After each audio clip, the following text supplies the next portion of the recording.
Debbi in Bern, Germany asks this question. Can a person have a spiritual attachment that isn't demonic?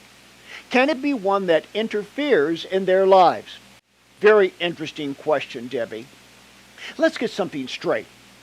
There are only two types of supernatural beings in the universe: demons and angels. We talk about this in many of our books, like our book of spiritual warfare and our book of world religions.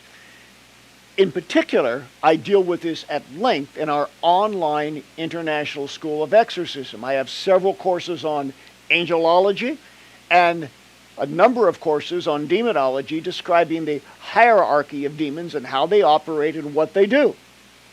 But what the Bible teaches is that there are fallen angels, which are demons, which are always evil and can never be good. And then there are angels. And their eternal state of purity and holiness has been eternally established at some point in the biblical past. So you have angels and you have demons. That's it.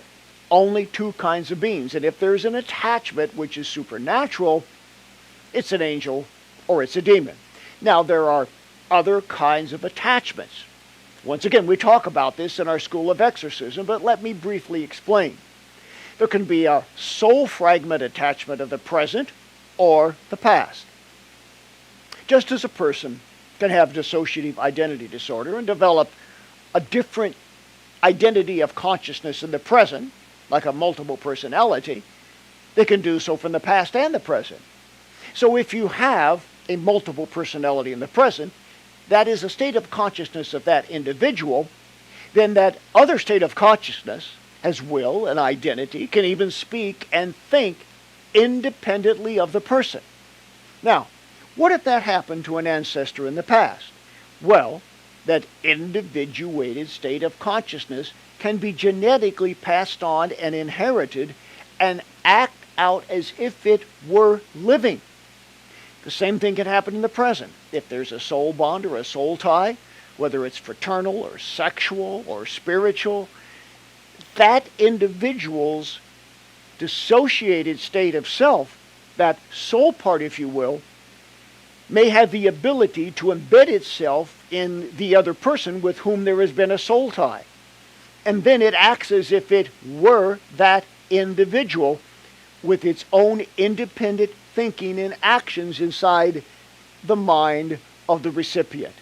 Now that's a bit complicated, but that's how it works. So if there is an attachment, and this person is you or someone else, Debbi, you need to discern what its purpose is. Is it to interfere with the individual? If the attachment interferes and is not just a psychological dissociative connection and projection, then it's evil and it's a demon.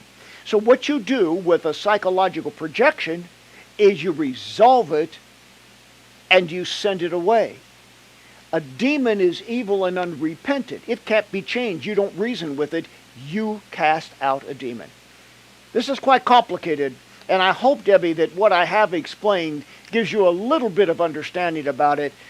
Enroll in our school, read our books, and you'll understand a lot more. But if there is that kind of attachment, and it is demonic, know this, that through Jesus Christ, you have the ability to get rid of it, to cast it out, so that it no longer interferes with your life.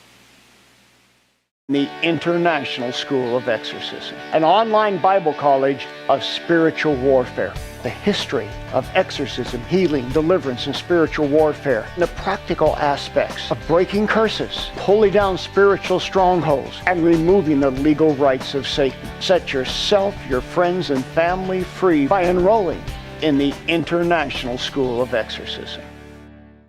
In our new book, Set Your Family Free, we teach how to raise children with purity principles, how to prepare them for adulthood, and how to break every assignment of Satan over their lives.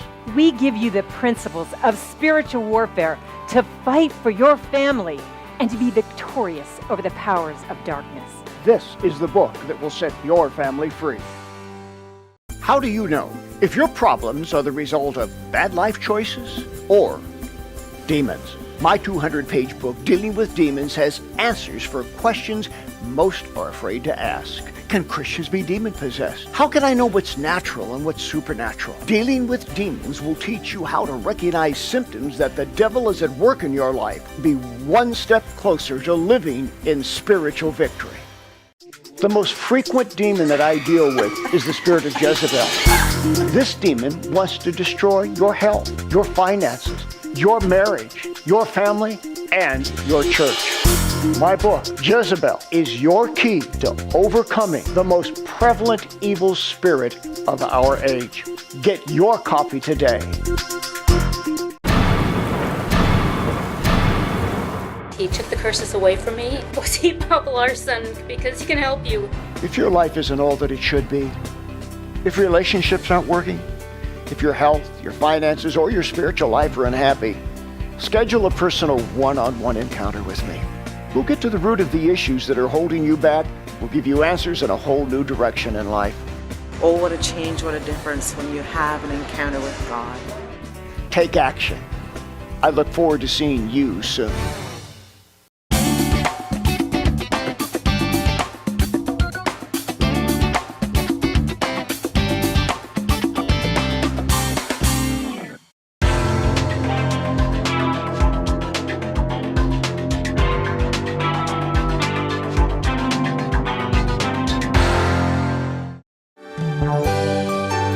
We encourage your support for this worldwide outreach to do what Jesus did. For the latest information on resources, seminars, conferences, training institutes, retreats, and international missions, go to boblarson.org. Thank you for your prayers and financial partnership.